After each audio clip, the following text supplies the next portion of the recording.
Assalamualaikum warahmatullahi wabarakatuh. Telah sampai kepada saya sebuah video, ayuh kita tonton. Kemudian saya berikan ulasan dan react. Dalam sebuah hadis riwayat daripada Jabir bin Abdullah radhiyallahu anhu, dia kata halaka abi wa taraka sab'a banat au tis'a banat. Ini hadis Bukhari. Bapa aku mati, tinggal adik-beradik perempuan 7 ataupun 9. Fatazawwajtu imra'atan sayyiban. Dia kata lama, dia kata aku tak menikah. Lama. Pasal apa? Pasal dia ambil tanggungjawab, dia jaga adik-adik ni. Sampailah satu masa adik-adik pun dah nampak cerdik sikit, baru dia menikah.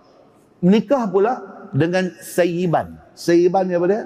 Janda. Dia menikah dengan perempuan janda. Faqala li Rasulullah sallallahu alaihi wasallam, tazawwajta ya Jabir. Satu hari Nabi jumpa dia. Nabi tengok jari ada macam inai, macam pakai inai. Nabi kata dekat dia, Jabir, kahwin dah ke? Nabi tanya. Mana kata kenuri kecil lah, tak panggil Nabi. Kenuri kecil. Kan? Panggil kawan-kawan belanja roti canai gitu lah, kot lebih kurang. Buat simple-simple dia. Nabi pun tak tahu.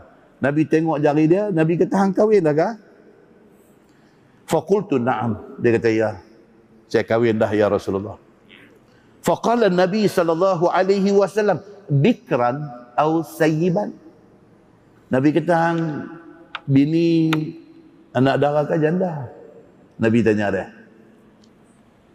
Qultu bal sayyiban. Dia kata, saya kahwin janda ya Rasulullah. Dia kata dekat Nabi. Qal, Nabi kata dekat dia, fahalla jariyah tula'ibuha wa tula'ibuk wa tudahikuha wa tudahiku. Nabi kata, awak tak kahwin anak dara? Baiklah, kita sudah pun mendengarnya ya. Ustaz Syamsuri Ahmad adalah somebody special, somebody dear to me, kerana saya mendengar kuliah-kuliah beliau sejak beliau masih muda dan sejak saya sendiri masih muda ya, lebih kurang tahun 90-an. Ketika itu mendengar kuliah ialah dengan menggunakan kaset. Jadi saya ingat saya memang membeli kaset-kaset beliau. Selain beliau juga Ustaz Harun Din, Ustaz Abu Hasan Din, Ustaz Ismail Kamus, Maulana Asri Yusof Kubang Kerian. Tuan Guru Nik Aziz saya ada cuba dengar, tapi lorat Kelantan agak pekat, jadi saya tak berapa faham. Jadi dulu memang saya mendengar kuliah-kuliah mereka dan dulu menggunakan kaset. Kalau saya nak pergi flight apa, memang bawa kaset, dulu kita panggil apa, Sony Walkman. Ada tak sesiapa yang sama generasi dengan saya? Kenal tak apakah itu? Sony Walkman. Lepas tu earphone dan juga kena bawa pensel. Dan saya bawa pensel Staedtler yang ada angle tu. Kenapa nak kena bawa pensel? Sebab bila kita dengar kaset, kaset tu dia senang jam. Kadang-kadang tali pita tu terkeluar. Maka kita nak kena gulung balik. Maka bawa Sony Walkman, bawa earphone dan juga bawa pensel ya. Jadi antara yang saya dengar ialah Ustaz Syamsuri Ahmad. Ketika itu beliau mensyarah ataupun membacakan daripada kitab Bahrul Mazi, syarah bagi Sunan At-Tirmizi ya. Tetapi macam saya kata, walaupun he is very dear to me, somebody special to me sejak dulu saya mendengar beliau, tetapi seperti yang saya kata dalam video saya yang lain, keutamaan kita ialah membela, membela agama Islam dan bukannya membela nama baik ulama. Dan dalam rangka kita membela nama baik Islam, kita juga sebenarnya membela nama baik ulama tersebut ya. Baik, kembali kepada video yang kita dengar tadi tu, Ustaz sebenarnya dalam kuliah menerangkan tentang seorang sahabat Nabi SAW bernama Jabir bin Abdullah radhiyallahu anhu. Video penuh, link dalam kotak description ya. Cuma apabila beliau, Ustaz Syamsuri, sedang menerangkan tentang pernikahan Jabir, ada satu poin yang saya nak highlight ya. Yang ini apabila Ustaz mengatakan di jari Jabir adanya kesan-kesan inai. Lalu dengan cara itu Rasulullah SAW dapat mengetahui bahawa Jabir baru saja bernikah. Okey, beberapa poin. Pertama sekali, Ustaz menyebut ia hadis Sahih Al-Bukhari, betul, sebagaimana yang saya tunjukkan di tangkap layar itu. Betul, Sahih Al-Bukhari, cuma dalam lafaz hadis tidak ada disebut Rasulullah melihat kesan-kesan inai di jari jemari Jabir bin Abdullah radhiyallahu anhu. Itu yang pertama. Yang kedua, cara Rasulullah mengetahui bahawa Jabir baru bernikah bukan dengan cara itu, tetapi dengan cara lain. Dalam hadis Sahih Al-Bukhari juga, lafaz yang lain yang lebih panjang. Secara ringkasnya, ada saya letak teks Arab tangkap layar di sebelah. Secara ringkasnya, Jabir menerangkan bahawa mereka ni pulang daripada salah satu peperangan. Lalu Jabir sedang naik unta dan dia laju. Okey, dia laju untuk balik kan. Lalu Rasulullah pun ikut, cucuk belakang unta dengan tongkat baginda sampai unta tu pun slow dan Rasulullah pun seiring. Lalu Rasulullah pun sallallahu alaihi wasallam bertanya dalam bahasa saya, kamu ni nak cepat nak pergi mana ni? Jabir pula cerita, aku baru bernikah lalu aku nak cepat lah ni. Rasulullah pun, okey, kamu bernikah dengan gadis ataupun janda. Dan selanjutnya, jadi daripada hadis ini kita dapat tahu itulah caranya Rasulullah sallallahu alaihi wasallam mengetahui bahawa Jabir telah bernikah. Yang ni baginda sendiri tanya, Yando, why are you in a hurry to go back? Kan dalam bahasa kita, why are you in a hurry? Oh, dear Prophet, I just got married. Okey, faham lah tu. Baik, itu poin yang kedua. Poin yang ketiga, bila disebut di jari Jabir ada inai, itu ada satu kesalahan dari sudut hukum. Kerana bagi kita, bagi orang lelaki, kita tidak boleh pakai inai di jari. Yang dibolehkan ialah di rambut atau di jambang. Di jari, jari tangan atau jari kaki, itu adalah bagi wanita. Ialah salah satu bentuk perhiasan wanita. Bahkan juga cara bagi mengenal wanita. Kenapa saya kata mengenal? Okey, dalam sebuah riwayat lain yang dikeluarkan oleh Imam An-Nasai dalam sunannya dengan darjat yang sahih, Aisyah radhiyallahu anha menerangkan bahawa ada seorang wanita di sebalik tabir ingin menyerahkan satu kertas, satu surat kepada Rasulullah sallallahu alaihi wasallam.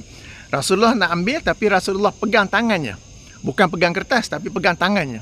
Lalu wanita tu bertanya, tadi dia tak tahu siapa, sekarang baru dia bersuara, wahai Rasulullah, kenapa engkau pegang tangan aku? Rasulullah bertanya, Rasulullah menjawab balik, aku tidak tahu ini tangan lelaki atau tangan wanita. Lalu wanita tu jawab, saya wanita wahai Rasulullah. Maka Rasulullah pun sallallahu alaihi wasallam menjawab balik, maka jika demikian, kenapa kamu tidak mengubah jari kamu, kuku kamu dengan inai?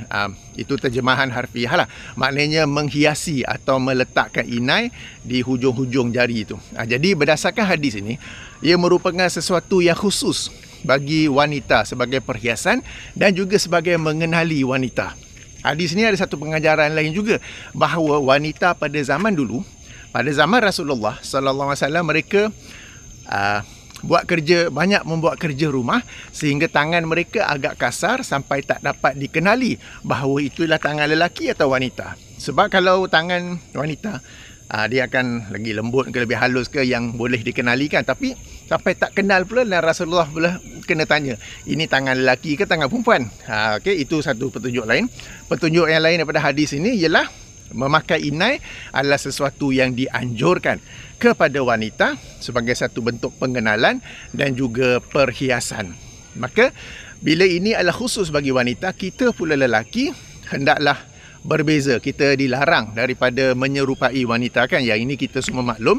Maka dari sudut hukum fiqh, kita orang lelaki dilarang daripada memakai inai di jari tangan ataupun jari kaki. Yang dianjurkan, yang dibolehkan di kepala ataupun di jambang. Maka apabila ustaz menyebut Rasulullah sallallahu alaihi wasallam dapat mengenal bahawa Jabir baru saja bernikah dengan adanya kesan inai di jari, something not right there. Jadi sebab itulah saya membuat video react ini, bagi membetulkan kenyataan itu.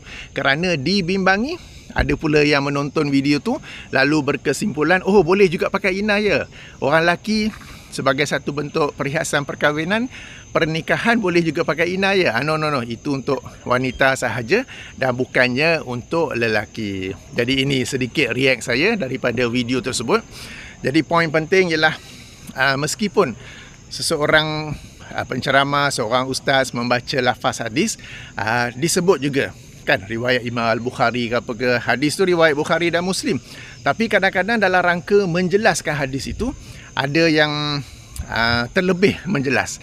Sebab macam saya suka membaca lafaz hadis itu, kemudian baru membuat penjelasan. Atau saya kata in my own words, atau saya kata sambil baca tu saya jelas. Sebab kalau tidak, orang akan mana satu hadis, mana satu penjelasan kan. Okey, dan keduanya kadang-kala dalam membuat penjelasan, mungkin ada yang terlanjur cakap, ada yang tersasul cakap, ada yang terlaju cakap. Maka tanggungjawab kita ialah untuk membetulkan. Membetulkan di sini bukanlah untuk merendahkan, menghinakan ke apa ke, tetapi membetulkannya dalam rangka menjaga ketulinan Islam, dalam kes ini ketulinan hadis tersebut, dan juga dalam rangka menjaga hukum supaya tidak ada pula yang salah faham. Lalu, lelaki boleh pakai inai?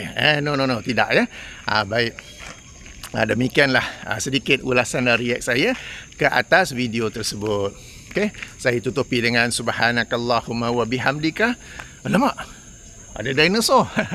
Subhanakallahumma wa bihamdika asyhadu an la ilaha illa anta astaghfiruka wa atubu ilaika. Assalamualaikum warahmatullahi wabarakatuh.